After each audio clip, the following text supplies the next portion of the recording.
আমাদের মধ্যে অনেকেই আছে যে ফরজ, ওয়াজিব, সুন্নতে মুআক্কাদা নামাজের মধ্যে অনেক সময় দেখা যায় আমরা তাশাহুদ আদায় করি।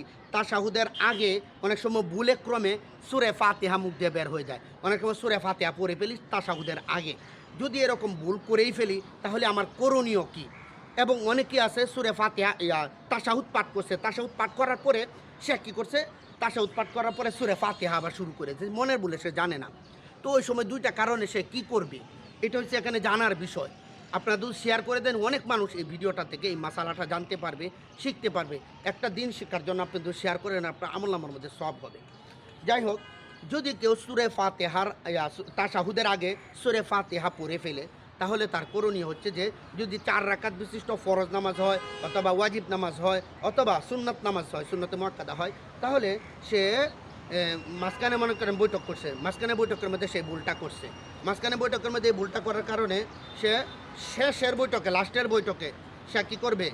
যে তাশাহুদ পড়ে ডানে একবার সালাম ফিরাবে, তারপর 2টা সহু সাজদা করবে, অর্থাৎ তার সহু সাজদা ওয়াজিব হয়ে যাবে। কি ভুলের কারণে?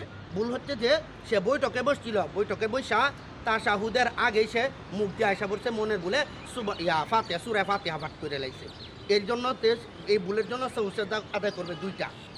এবং কোনো মানুষ যদি তাশাহুদ আদায় করছে ঠিকই, তাশাহুদ আসসালামু আলাইকুম ওয়া রাহমাতুল্লাহি ওয়া বারাকাতুহু, নামাজের মধ্যে ইমামের পিছনে সূরা ফাতিহা মুক্তাদি পাঠ করবে নাকি পাঠ করবে না?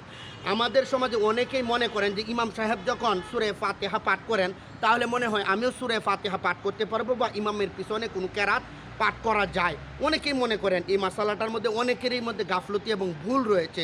আমি আজকে কোরআনের আয়াত এবং রাসূলুল্লাহ সাল্লাল্লাহু আলাইহি সাল্লামের সহিহ হাদিস দ্বারা আমি প্রমাণিত করে দিব যে কি এটার ব্যাপারটা। আপনারা যদি সর্বোচ্চ শেয়ার করে দেন অনেক লক্ষ লক্ষ কোটি মানুষ জানতে পারবে এই মাসআলাটা।